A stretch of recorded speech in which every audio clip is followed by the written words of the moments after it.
Hello, in this video we'll learn about the concept of rights issue. Let us try to create a simple example. Let us say there's a company with 100 shares. I am one of the shareholders and you're another shareholder. We are equal partners, you hold 50% and I hold 50%.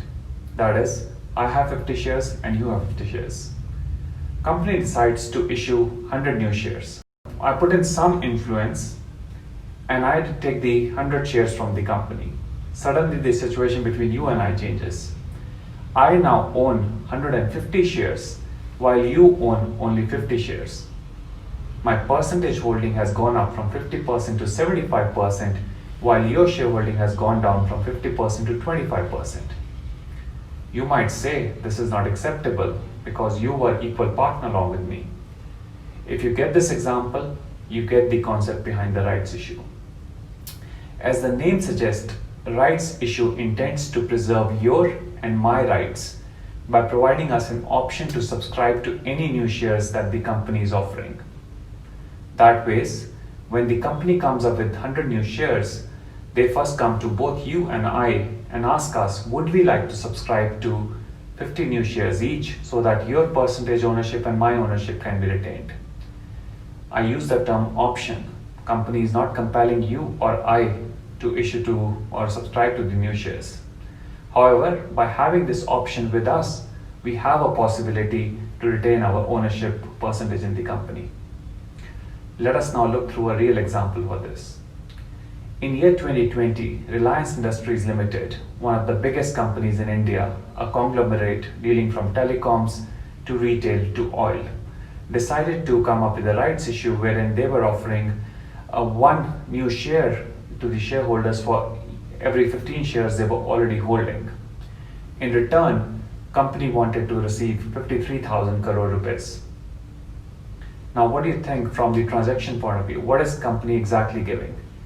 It's giving one share for every 15 shares what the shareholder was holding, and they issue this new share at a discount of about 15% from the last closing price. Sounds like a win from the shareholder perspective. What is the company getting in return? They are now getting 53,000 crores, which they can use for different purposes, for example, reducing the debt in the company. Sounds like a win-win situation. However, for us to truly evaluate how this transaction is beneficial, let us think about the advantages. Number one, what the company has provided to the shareholder is really an option. It's not a compulsion for the shareholder to opt for these rights. Two, the shareholder gets an option to get a new share at a reduced price and get a chance to reduce the dilution they are going through. Finally, the company gets 53,000 crore rupees from its loyal set of shareholders. Now, let's also talk about the aspects we should be careful about.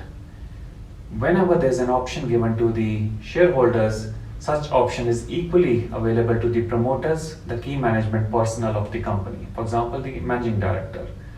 We have to closely monitor how are those people reacting to the rights issue. Are they ready to put in new cash into the company to get the additional share? If they do, that gives a lot of confidence to us that the key management personnel and promoters are equally ready to risk their cash. This way, ours and their interests are aligned.